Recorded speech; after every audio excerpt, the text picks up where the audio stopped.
എന്താണ് ഇവിടെ? എടാ, നൃത്ത ശീലങ്ങളൊക്കെ നീ വീണ്ടും തുടങ്ങിയോ? ഓ തുടങ്ങി. ഇതിപ്പോ അങ്ങനെ തുടങ്ങാൻ ഗുരുവിന്റെ അടുത്ത് ദക്ഷിണൊന്നും വെക്കണ്ടല്ലോ. അപ്പൊ നീ നശിക്കാൻ തന്നെ തീരുമാനിച്ചു അല്ലേ? ഓ, ഈ നശിപ്പിക്കാൻ വേണ്ടിട്ട് ഒരുപാട് പേര് മുണ്ടും മുറുക്കിയിട്ട് ഇങ്ങനെ മുന്നിൽ നിൽക്കുമ്പോ നശിക്കാതിരിക്കാൻ പറ്റുമോ? അപ്പൊ നമ്മളിങ്ങനെ നിന്ന് കൊടുക്കുക.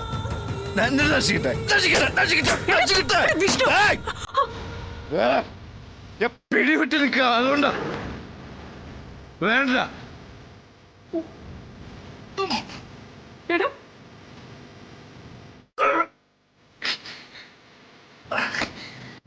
പിടിവിട്ട് നിൽക്കാം.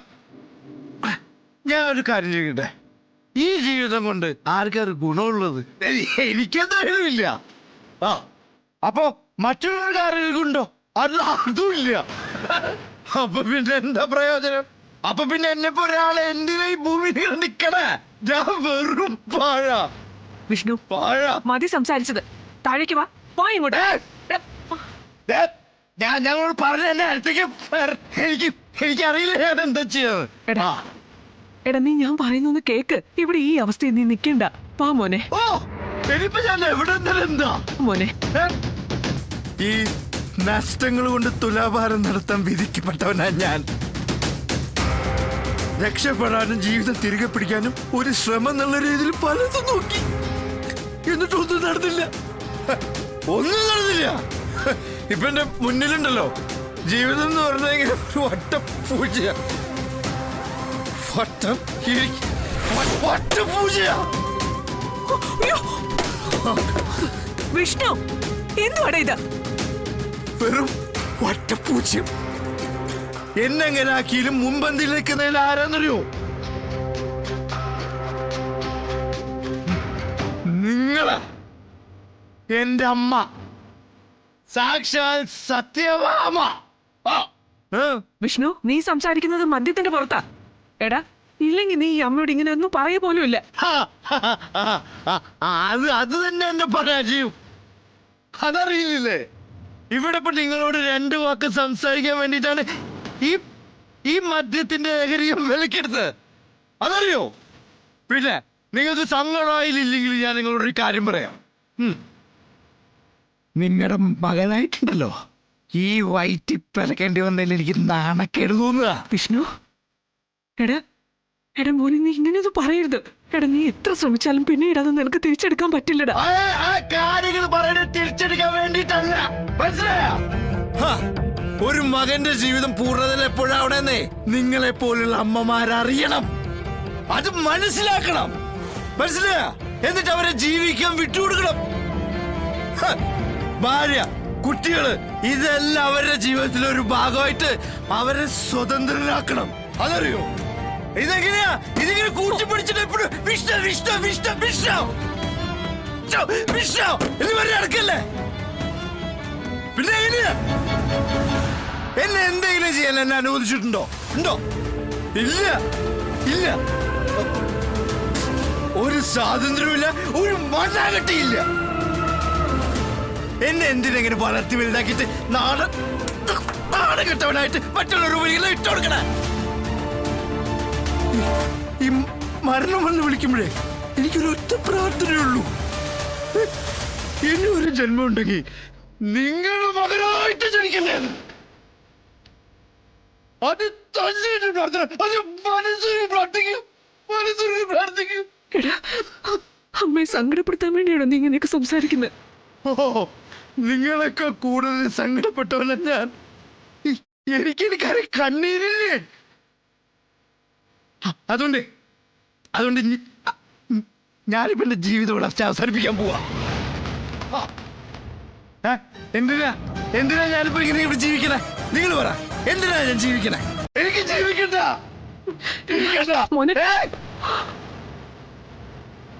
എന്റെ അടുത്തേക്ക് വന്നാൽ ഞാൻ എന്താ ചെയ്യാന്ന് എനിക്കറിയില്ല. അമ്മയാണെന്നൊക്കെ ഞാൻ മറന്നു പോവുക. അതുകൊണ്ട് ഞാൻ പറയണേ, എന്റെ അടുത്തേക്ക് വരരുത്. എനിക്കെന്റെ ആഗ്രഹത്തിനൊത്ത് ജീവിക്കാൻ സാധിക്കുന്നില്ല. അപ്പൊ പിന്നെ എനിക്ക് എന്റെ ഇഷ്ടത്തിന് മരിക്കാനെങ്കിലും പറ്റില്ലേ? ഈ താമസിക്കുന്ന വീട് സ്വർഗമായിട്ട് കാണുന്നതാണ് പറയാറ്. പക്ഷെ എനിക്കിത് സ്വർഗമല്ല, എനിക്കിത് നരകം. ഈ നരകത്തിൽ നിന്ന് എനിക്ക് എന്നേക്കുമായിട്ട് പോകണം. എടാ മോനെ, ദൈവത്തിന് നിരക്കാത്തൊന്നും പറയും പ്രവർത്തിക്കും ചെയ്യല്ലേ. എടാ നിന്റെ അമ്മയെ പറയുന്നേ, വാടാ.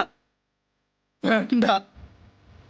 എടാ മോനെ, നിന്റെ ആഗ്രഹം എന്താണെങ്കിലും ഈ അമ്മ സാധിച്ചു തരും. വാ മോനെ, വാ. സാധിച്ചു. വാടാ പ്ലീസ്. ഓഹോ, ഇത്രയും വർഷമായിട്ട് നടക്കാത്തത് ഇനി നടക്കൂന്ന് പറഞ്ഞ് കേട്ടെ. ഞാൻ ഇനി സന്തോഷിക്കാൻ, അതിന് വേണ്ടി കാത്തിരിക്കാൻ എനിക്കിനി മനസ്സില്ല. ഈ മോഹവും സ്വപ്നമൊക്കെ കൊടുത്തോരോ ചോദ്യത്തിന് മുന്നിലേ ഇനി ഇങ്ങനെ നട്ടല് വളച്ച് തല കുറിച്ച് നിൽക്കാൻ പ്രാപ്തിയില്ലാത്തോണ്ടേ ഞാൻ യാത്ര ശ്രമിക്കുക.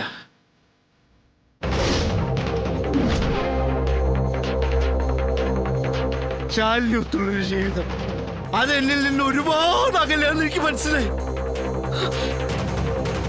ഭൂമിയിലെ ഞങ്ങൾക്ക് ഒന്നിക്കാൻ പറ്റുന്നില്ല. അപ്പം സ്വർഗത്തിലെങ്കിലും അത് സാധിക്കണമെന്ന് പ്രാർത്ഥിക്കാം. എനിക്കിനി ജീവിക്കണ്ട. നിങ്ങൾ പോ മോനെ വിഷ്ണു, നിങ്ങൾ പോ. എനിക്കിനി ജീവിക്കണ്ട. മോനെ വാടാ വിഷ്ണു. നിങ്ങൾ പോ. എനിക്ക് കാണണം.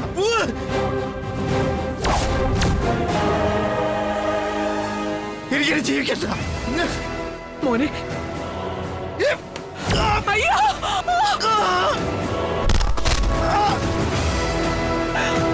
വിഷ്ണു, മോനെ.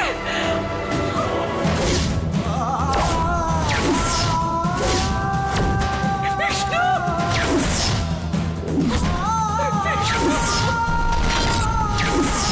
വിഷ്ണു.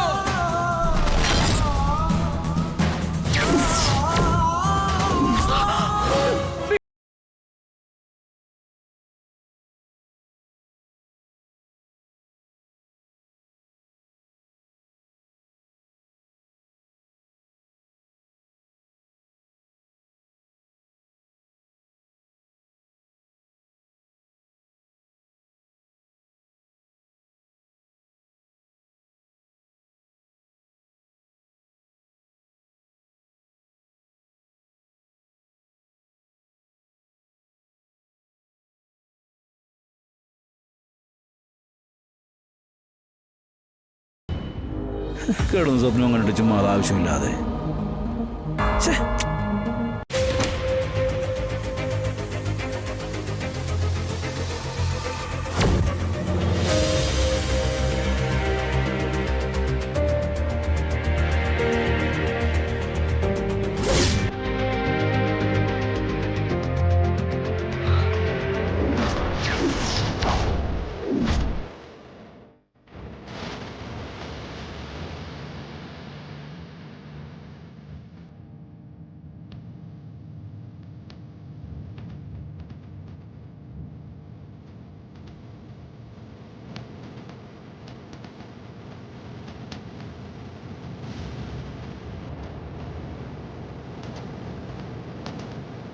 മോനെ വിഷ്ണു, എനിക്ക് നീ അല്ലാതെ വേറെ ആരാണ് ഉള്ളത്?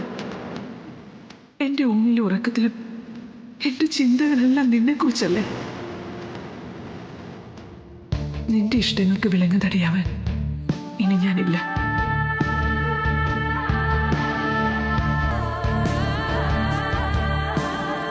നിങ്ങളുടെ ജീവിതത്തിലേക്ക് ഒരു കരടായി ഞാനിനി വരികയില്ല.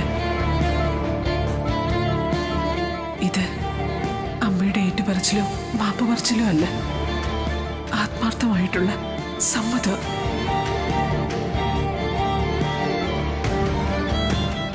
നിങ്ങൾ രണ്ടുപേരും ഒരുമിച്ച് കാണണമെന്നുള്ള അമ്മയുടെ മനസ്സിൽ തട്ടിയുള്ള സമ്മതം. അമ്മയുടെ പൊറുക്കണേട, എനിക്ക് വലുത് നീ തന്നെയാ.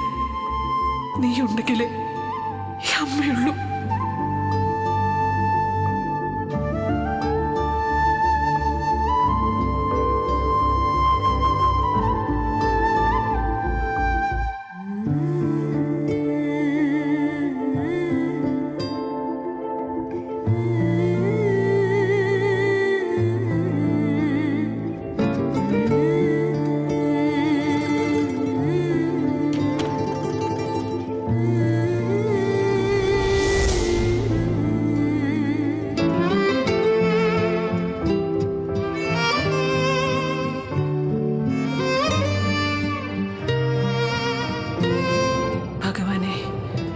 വിഷ്ണുമോൻ ഒരാപത്തും വരുത്തരുതേ.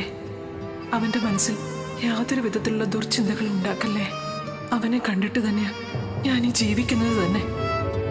സ്വപ്നത്തിൽ എന്നെ കാണിച്ചത് വരാൻ പോകുന്ന ഒരു വലിയ ദുരന്തമായി മാറരുതേ. അവന്റെ ജീവിതം ഞാനായിട്ട് തകർത്തുവെന്ന് അങ്ങ് കരുതുന്നുണ്ടോ? അങ്ങനെ തോന്നുന്നുണ്ടെങ്കിൽ ഞാൻ മാപ്പ് ചോദിക്കുന്നു. ശാലിനിയും വിഷ്ണുവും ഒന്നിക്കേണ്ടവര് തന്നെ. അത് തന്നെ എന്റെയും ആഗ്രഹം. പക്ഷെ ചില കാര്യങ്ങളിലുണ്ടായ തെറ്റിദ്ധാരണകളുടെ പുറത്താ ഞാൻ എന്തെങ്കിലും പറഞ്ഞിട്ടുള്ളത്. അത് പക്ഷെ വിഷ്ണുവിന്റെ നല്ലതിനു വേണ്ടിയാ. ഇനിയിപ്പോ ആ ഒരു കടുംപിടുത്തം പോലും ഞാൻ പിടിക്കുന്നില്ല. കാരണം എനിക്കെന്റെ വിഷ്ണുവിനെ എന്നും കാണണം ഭഗവാനെ. അവന്റെ ആയുസ്സിന് ഒരു ദോഷവും വരുത്തരുത്. അവനെ കണ്ടുകൊണ്ട് വേണം എനിക്ക് മരിക്കാൻ. ആ ഒരാഗ്രഹം എനിക്കങ്ങ് നടത്തി തരണം.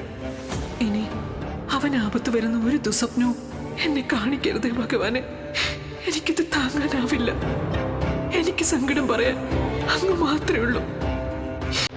എന്റെ വിഷ്ണുവിന് ദീർഘായുസ് കൊടുക്കണേ കണ്ണ ഭഗവാനെ.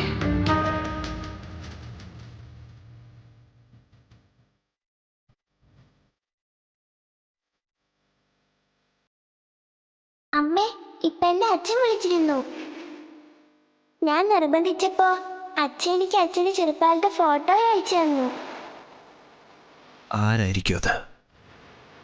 സത്യയുടെ അച്ഛനെന്നും പറഞ്ഞ് വിളിക്കുന്നത് ആരായിരിക്കും?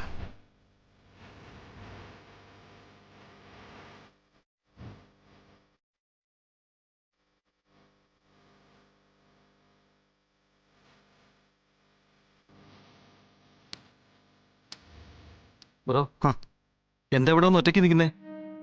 അകത്തേക്ക് വാ. ഏയ്, ചുമ്മാ ഇങ്ങനെ ഓരോന്ന് ആലോചിച്ച്. ആ, താഴെ അച്ഛൻ വിളിക്കുന്നുണ്ട്. നീ ചെന്നോ, ഞാൻ വരാം.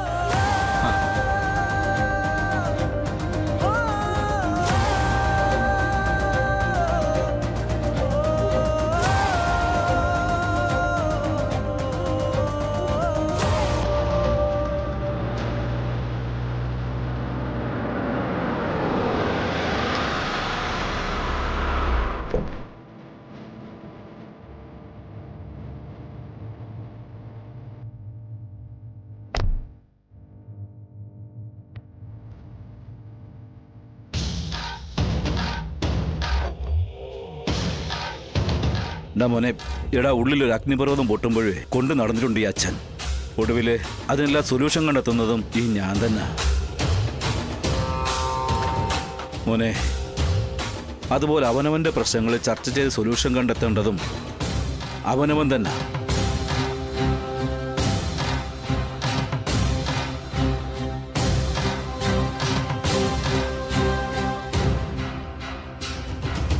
എന്താ ഇതൊക്കെ ഭാമേ? എന്താ കാര്യം? കാര്യമുണ്ട് രോഹിത്തെ. ശ്യാമയെ വിളിക്കടാ. എടാ ശ്യാമയെ വിളിക്കാൻ. ഞാനിവിടെ ഉണ്ട് സത്യമേ. വാ മോളെ, മോളിങ്ങോട്ട് വാ. ദേ, ആവശ്യത്തിനുള്ള തുണികൾ എല്ലാവർക്കും എടുത്തിട്ടുണ്ട്. ദേ, ഇത് നിനക്കും രോഹിത്തിനും പപ്പിമോൾക്കും ഉള്ളതാ. പിന്നെ ദാ ഇത് രാഘവേട്ടന്. എനിക്കുണ്ട്.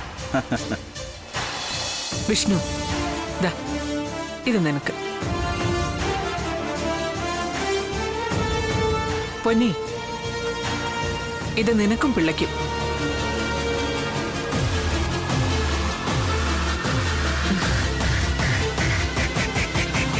അല്ല, ഇത് കുറച്ച് കാര്യമായിട്ടുണ്ടല്ലോ. എന്താ ഭാമ വിശേഷം? എടാ രോഹിത്ത്, നിനക്കറിയാവോ? എന്താ സത്യമേ? എടാ, നാളെ നിങ്ങളുടെ വിവാഹ വാർഷികമല്ലേ?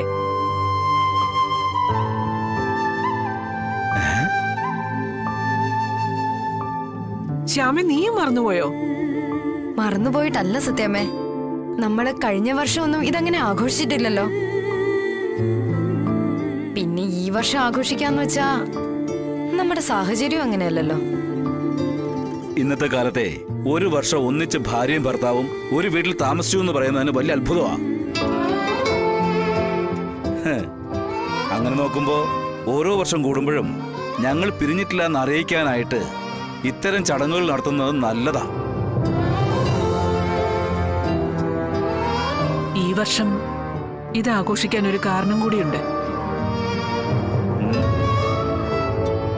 ഇത്തവണ നമ്മളിത് ആഘോഷിക്കുമ്പോ നമ്മള് ശാലിനിയും കൂടെ ക്ഷണിക്കും.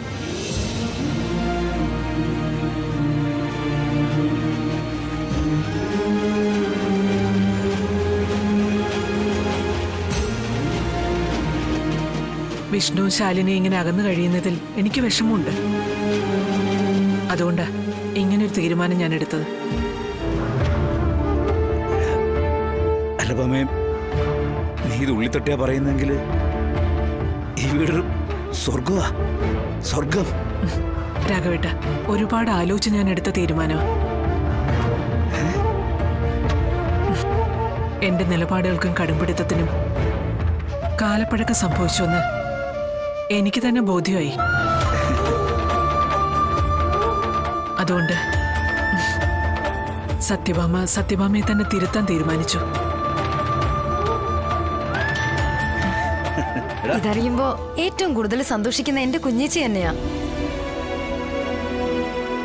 ശരിയാ, ഇവിടെ എന്തെങ്കിലും ഫംഗ്ഷൻ ഉണ്ടെങ്കിൽ അതിൽ പങ്കുകൊള്ളാൻ ശാലിനിക്ക് വലിയ ഇഷ്ടമാ.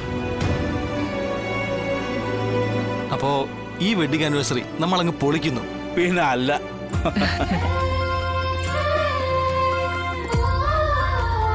വിഷ്ണു, നീ എന്തോന്നും മിണ്ടാതിരിക്കുന്നെ?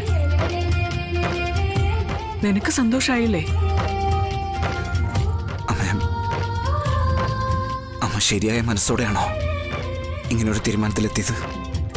എനിക്കറിയാം നിനക്കിത് അത്ര പെട്ടെന്ന് ഉൾക്കൊള്ളാനാവില്ലെന്ന്. പക്ഷെ മോനെ, നിന്റെ അമ്മ ഇത് ആത്മാർത്ഥമായിട്ട് തന്നെയാ പറയുന്നത്.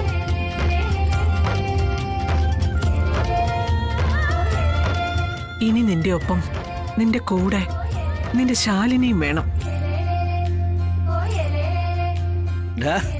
ശ്യാമേ, നിനക്ക് പോയി വിളിക്കണമെങ്കിൽ പോയി വിളിക്കാം. അതല്ല ഫോൺ ചെയ്താൽ മതിയെങ്കിൽ അങ്ങനെ.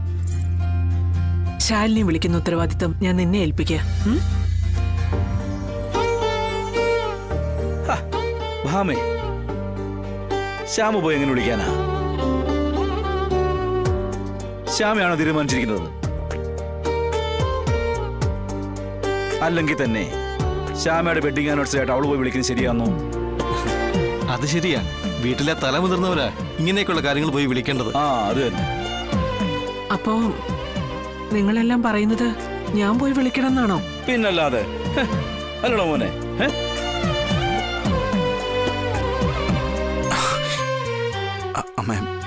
അമ്മ പോയി വിളിക്കുന്നതും ഇവര് പോയി വിളിക്കുന്നതും രണ്ടല്ലേ?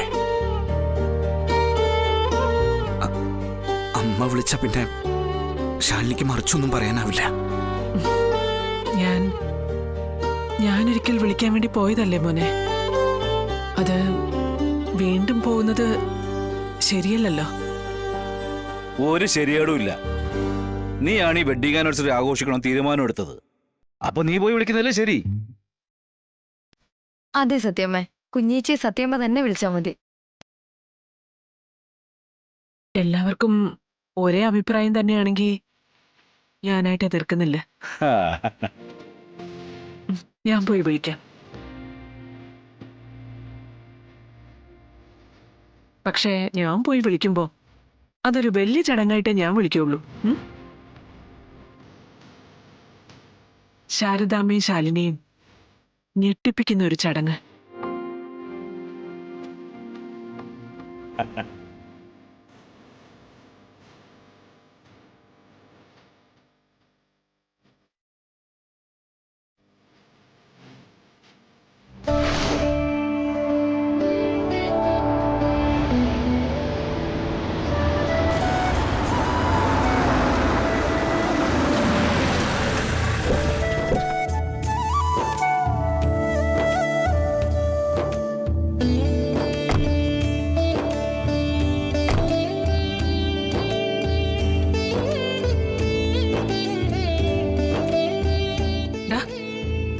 വാ, അമ്മ പോയിട്ട് കാര്യങ്ങളൊക്കെ പറഞ്ഞിട്ട് വാ. അപ്പൊ നീ വരുന്നില്ലേ? ഞാൻ വരുന്നില്ല, ഞാൻ ഇവിടെ നിൽക്കാം. പിന്നെ അമ്മ പോയിട്ട് നല്ല രീതിയിൽ കാര്യങ്ങളൊക്കെ പറഞ്ഞ് ക്ഷണിക്കണേ.